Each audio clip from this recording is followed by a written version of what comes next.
हम एक बार फिर से आपके समझ क्लास 3 की एसएसटी चैप्टर नंबर 1, ठीक है। पॉइंट है ओशंस एंड कॉन्टिनेंट्स। हमने जो है आपको पढ़ाया नहीं था, तो हम इसको पढ़ना स्टार्ट करेंगे, जो कि इसका पेज नंबर है।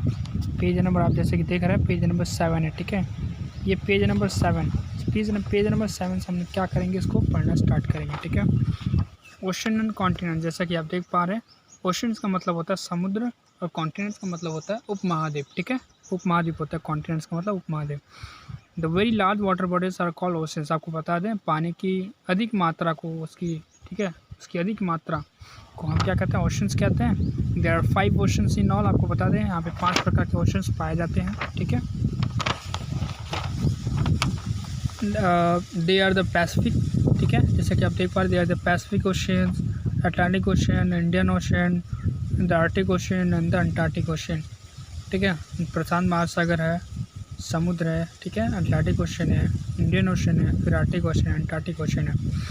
Pacific ocean is the largest and the Arctic ocean is the smallest. आपको बता दें, प्रशांत महासागर सबसे बड़ा महासागर माना जाता है, वहीं जबकि आर्टिक ओशन की बात करें तो ये सबसे छोटा है। The Indian ocean is named after our country India. आपको बता दें, इंडियन ओशन जो है हमारे भारतीय नाम होने के बाद, भारतीय नाम इसका जब हमारे भारत का नाम पड़ा, भारत के नाम पे इसको क्या रखा, इसका भी नाम रख दिया गया इंडियन ओशन, ठीक है। The ocean floor is not plain और फ्लैट। आपको बता दें, जो ओशन समुद्र का जो छत होता है वो प्लेन नहीं होता है, ठीक है, सपाट नहीं होता है। There are long mountain ranges, trenches and volcanoes on the ocean floor, ठीक है। यहाँ पे बड़े बड़े बर्फ़ की चट्टानें, ठीक है, और ज्वालामुखियाँ, ठीक है, और बड़ी बड़ी खाइयाँ भी पाई जाती हैं। Smaller bodies of water are called the sea bays and gulfs. आपको बता दें, पानी की जो छोटे छोटे मात्रा होती हैं उनको हम समुद्र कहते हैं, खाड़ी कहते हैं, गल्फ्स कहते हैं, ठीक है। The very large areas of land are called continents. आपको बता दें, भूमि की अधिक मात्रा को हम कॉन्टिनेंट्स भी कहते हैं। यहाँ पे 7 प्रकार के कॉन्टिनेंट्स होते हैं, ठीक है। They are 7 continent. वो क्या क्या हैं? Asia, Africa, North America, South America, Europe, Australia and Antarctica, ठीक है। ये भी 7 प्रकार के, ये सभी क्या हैं, कॉन्टिनेंट्स है, उपमहाद्वीप हैं। जिनमें से क्या आपको बता दें, ऑस्ट्रेलिया सबसे छोटा उपमहाद्वीप माना जाता है। Australia is the smallest continent. वहीं अगर एशिया की बात करें तो सबसे बड़ा कॉन्टिनेंट एशिया माना जाता है। Continents are further divided into smaller parts are called countries.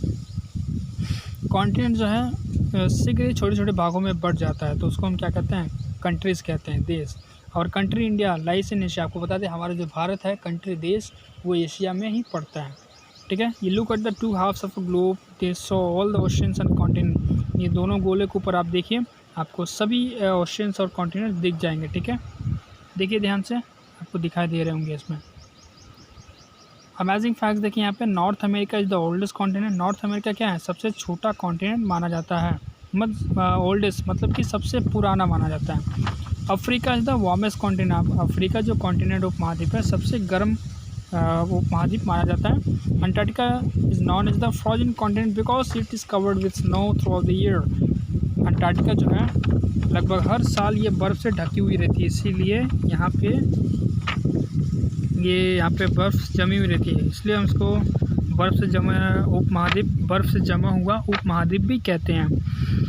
Antarctica is the only continent which has land but no people, ठीक है। यहाँ अंटार्कटिका सिर्फ ऐसा उपमहाद्वीप है जहाँ पे धरती है, ज़मीन है, लेकिन यहाँ पे लोग नहीं रहते हैं। तो आइए नेक्स्ट पेज पे चलते हैं।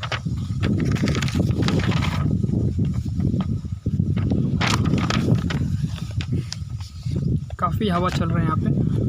देखिए यहाँ पे फिल इन ब्लैंक्स देखिए। फर्स्ट क्या है, आपको मैंने सारी एक्सरसाइज बता दी हैं, तो आपको यहाँ पे फिल इन ब्लैंक्स में बता दूँगा आपको। The earth is the home of all dash things. तो आपको क्ल्यू बॉक्स में दिया, उसमें से उठा के आपको भरना है। तो लिविंग थिंग्स, ठीक है। The earth revolve around the sun, ठीक है। About 3/4 of the earth is water. और 4 देखिए, earth is dash in shape, round in shape. The earth is the only planet that supports life. True false देखिए, our earth is not a planet. क्या हमारा अर्थ जो है एक ग्रह नहीं है? ट्रू, ठीक है, लेकिन मैंने यहाँ पे फॉल्स आप कर दिया, ठीक है। आप यहाँ पे दोस्तों यहाँ पे ट्रू कर लीजिएगा। The sun is a planet that revolve around the sun. Sun ऐसा एक ग्रह है जो हमारी पृथ्वी के चारों तरफ चक्कर लगाता है? नहीं, गलत है। पृथ्वी हमारे सन के चारों तरफ चक्कर लगाती है।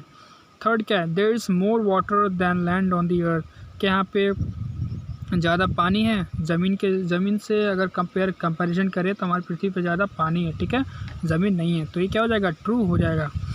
Life exist on the earth because of air and water. हमारी पृथ्वी पे जो है जीवन संभव है क्योंकि यहाँ पे हवा पानी है। ट्रू। फिफ्थ देखिए, the land and the sky meet each other. क्या ज़मीन और ये आसमान एक साथ मिलते हैं? तो ये फॉल्स, ठीक है। अब यहाँ पे देखिए टिक क्रॉस, काफ़ी इजी होगा आपके लिए। The place where the land and sky seem to meet is called the. वो स्थान, वो जगह जहाँ पे ज़मीन और आसमान एक साथ मिलते हुए दिखाई देते हैं, उनको हम क्या कहते हैं? होराइजन कहते हैं। Second, further magnet started his journey from Spain, ठीक है।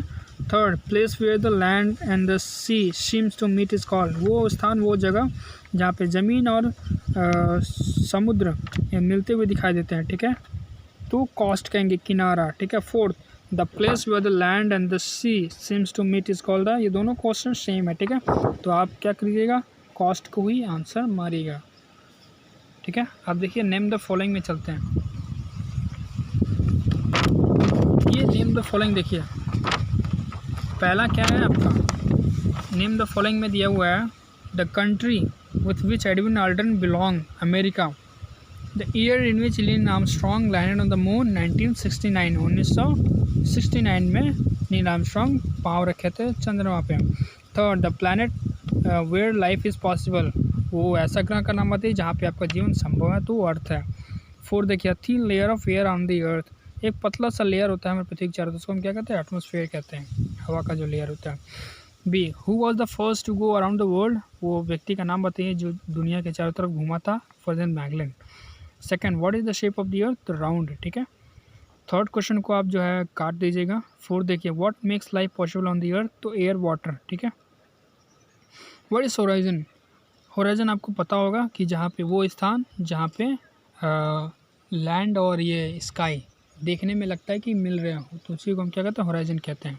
तो who was further Magellan and what did he discover? तो आपको ये फिफ्थ का आंसर हम आपको व्हाट इज होराइजन क्या है IM चैप्टर में आपको दिखा दें। पेज नंबर जैसे कि आप देख पा रहे हैं 6, ठीक है, पेज नंबर 6 देख पा रहे हैं। The place where the land and the sky seems to meet is called the horizon, ठीक है। ये आपका ये आंसर हो जाएगा बी का 5, ठीक है। तो नेक्स्ट पेज पे चलते हैं। अब देखिए 6 क्वेश्चन क्या कह रहा है? Who was further Magellan and what did he discover? Further Magellan कौन थे? उन्होंने क्या खोज किया था? तो इन्होंने खोज किया था, हम आपको दिखा दें कि ये यहाँ से आपका आंसर हो जाएगा इन 1519, ठीक है। 1519 में इन्होंने क्या किया था? फर्दर मैगलन ने अपना जर्नी स्टार्ट किया था स्पेन से, और ये पता लगाने के लिए निकले थे कि दुनिया गोल है कि कैसी है, ठीक है। तो इन 1519 से लेकर लाइक अ बॉल, ठीक है, वहाँ तक आप कर लीजिएगा। तो इस तरह से आपका ये चैप्टर कंप्लीट हुआ। तो हम आपसे मिलेंगे अगले वीडियोस में, तब तक के लिए बने रहिए हमारे साथ।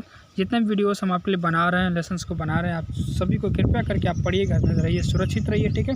सभी को जानिए, वीडियो को पॉज करके देखिएगा, ठीक है, सुनिएगा, जानिएगा, समझिएगा, ठीक है। अपने समय को हमारे साथ बिताने के लिए आपका बेहद बहुत शुक्रिया। Thank you students.